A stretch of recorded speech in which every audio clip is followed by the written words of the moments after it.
juga bisa mengaksesnya. Oke, cukup terima kasih Pak Iwan atas penjelasannya. Nah, kita selanjutnya lanjut ke pakar. Ada dua pakar di sini. Yang pertama saya akan tanya ke pengamat transportasi dulu, mungkin ke Pak Joko Studiowatno. Pak Joko tadi kan sudah mendengar penjelasan dari Dirjen Perkeretaapian, dari Bandara Karya, juga dari LRT sendiri. Tanggapannya Pak Joko seperti apa? Ya, jadi untuk ini diskusinya LRT-nya yang paling banyak adalah di Jabodetabek ya. Karena harapannya memang tahun ini harus beroperasi. Ternyata masih menunggu 2 tahun lagi ya. Belum tetap tahunnya 2021 Mas Punjul. Jangan pupus ya teman-teman ya. Nanti mungkin pas test track boleh disaksikan ya. Pas test track bulan Juli itu bisa disaksikan sama-sama ya. Teman-teman boleh coba nggak Pak? Kira-kira. Ya, Oke, lanjut Pak Joko. Kemudian bicara tarif ini juga mungkin kaget ya. Berbesar mahal ya. Bandingkan dengan karena kalau bisa murah ya tentunya berbeda. Kemudian infrastrukturnya semuanya baru dan sekarang ini jadi wajar semahal itu. Kalau KRL itu ya masih zaman Belanda sudah ada, jadinya bisa lebih murah. Ya. Tinggalan lah, kita nggak bangun dari awal. Sama juga kayak seperti MRT kita mau mahal yang kita bangun dari sekarang. Ya. Tapi tentunya harga ini juga sudah diperhitungkan dan bahkan sudah dilakukan analisis lah. Kemampuan dan kemampuan membayar dari masyarakat sekitar yang akan menggunakan. Nah, tapi tentunya ini juga saya pikir sama dengan KRL murah, tapi kalau seandainya feedernya tidak ada mahal juga.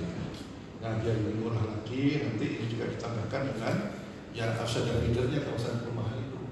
Ya, nah, feedernya itu yang mungkin bisa katakan satu pesawat pembayaran tidak begitu mahal. Sehingga tidak perlu lagi area parkir namanya, ya kan? Kalau KRL coba dia lihat, tempatnya enak ada parkir, tapi dalam feedernya parkirnya begitu luas kan, nggak ada feedernya ojek lagi kan, mahal kan? Nah itu yang sebenarnya bukan satu kesatuan. Ini memang sudah dipikirkan juga untuk Jabodetabek ini feeder ke stasiun terdekat. Angkutan umum juga. Meskipun saya pikir ada ojek ya silakan, tetapi feedernya adalah angkutan umum sehingga masyarakat juga bisa murah. Dan kawasan rumah kan cukup banyak ya. Kita sentuh. Ini bicara untuk Jabodetabek. Tapi kalau tarif Pak 12.000 tadi itu sebenarnya masih bisa disubsidi atau itu sudah termasuk harga subsidi atau? Sudah ini. Enggak belum subsidi 30 ya. Yang masih ada. 40-an ya, 40 ribu mahal itu. Ya itu sudah subsidi lah. Ya, sudah subsidi dan kalau banding LRT di Palembang berbeda 5.000 rupiah, sudah 5.000 rupanya nggak ada lagi, bukan karena sedikit ya, karena berbeda. Tapi saya pikir LRT Jabodetabek ini dari Jakarta ya penumpangnya pasti ada, karena ada LRT nanti MRT masyarakat Jakarta sudah tidak gagap lagi menggunakan kereta.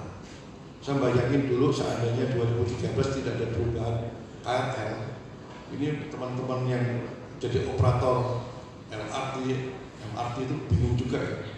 Kalau pada di atas gimana cara tapping dan sebagainya nggak ngerti ya kan. Nah sekarang saya itu sudah biasa, ya. Yang LRT sama juga seperti naik KRL itu, ya. Jadi bukan hal yang aneh lah. Ya. Cuman bedanya di tarif saja. Ya tarifnya itu yang digunakan, ya kalau mahal, kalau itu yang dari awal sendirian ya, tapi pola-polanya semuanya saya kira sama ya, sama tidak menjadi hal yang baru, mungkin rutenya yang baru, kecuali mungkin nanti kalau LRT yang di mana Jakarta ada cuma 6 km mungkin belum banyak penggunanya, kecuali terus panjang sampai dengan pusat itu Jakarta Pusat itu bisa. Tapi ya secara umum gini, jadi ini sebenarnya kita itu kalau membangun LRT itu adalah bagian dari infrastruktur. Ya, begitu membangun angkutan umum itu, kita itu membangun sistem, membangun peradaban. Seperti apa peradaban orang menggunakan KRL yang dulu, sekarang kan jauh berbeda kan, lebih rapi ya, tidak ada pasar berjalan lagi gitu kan. Lalu kan ada pasar berjalan, musik berjalan gitu ya.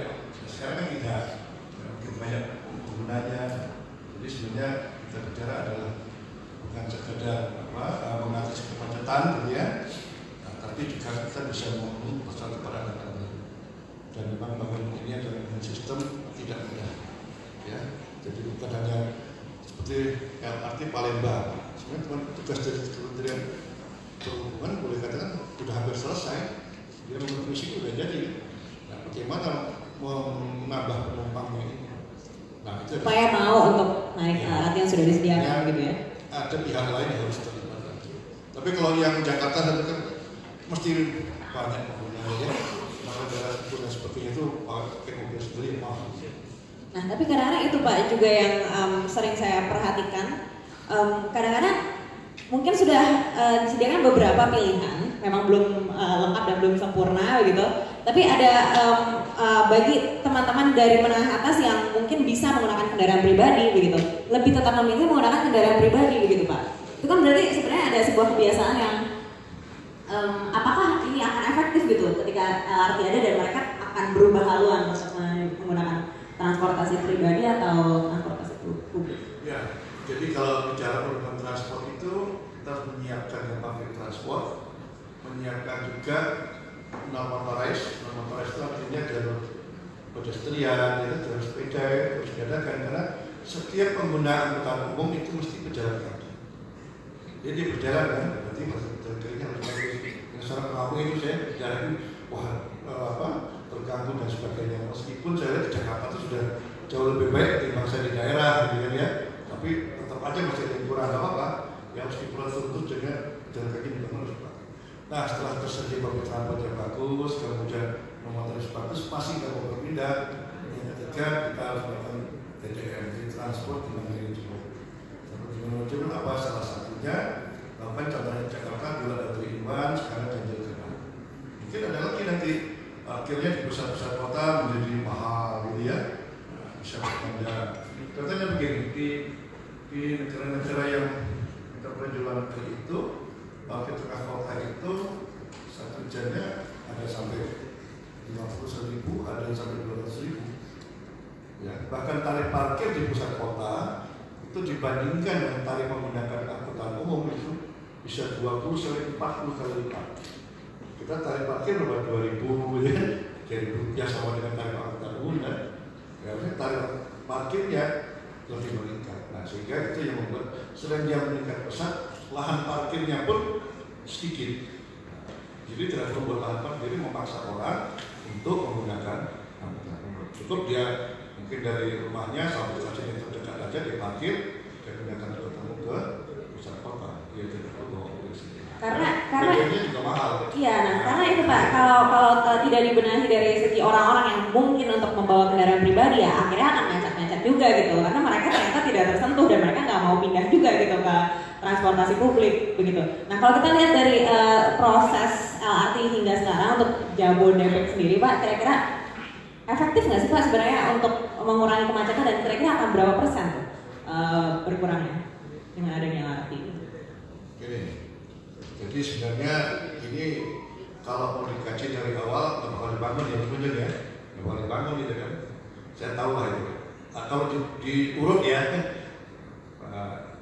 sulit nanti mulai para FS gitu kan ya, dan sebagainya ada amdal, ada lalit, wah ini 5 tahun baru selesai, baru mulai dibangun, bangunnya 5 tahun, 10 tahun sebelum dibangun.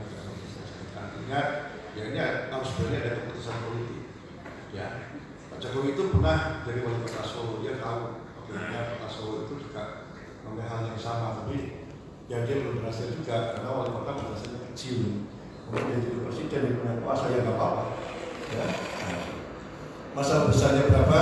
Saya lupa belakangan, tapi setidaknya bisa membantu untuk orang-orang katakan mereka yang di kawasan perumahan di mana daerah Bekasi Timur, di Bogor dan sebagainya mau beralih. Saya punya teman di sana, jadi dia itu sehari katanya sebulan itu habisnya sekitar 7 juta mau mobil sendiri dia supir. Bensin parkir dan sebagainya. 7 juta sebenarnya. Dia sudah rugi mau pindah ke kota aja. Saya bilang nanti ini ada artinya tarifnya 10-15 ribu itu masih. Nah ini nggak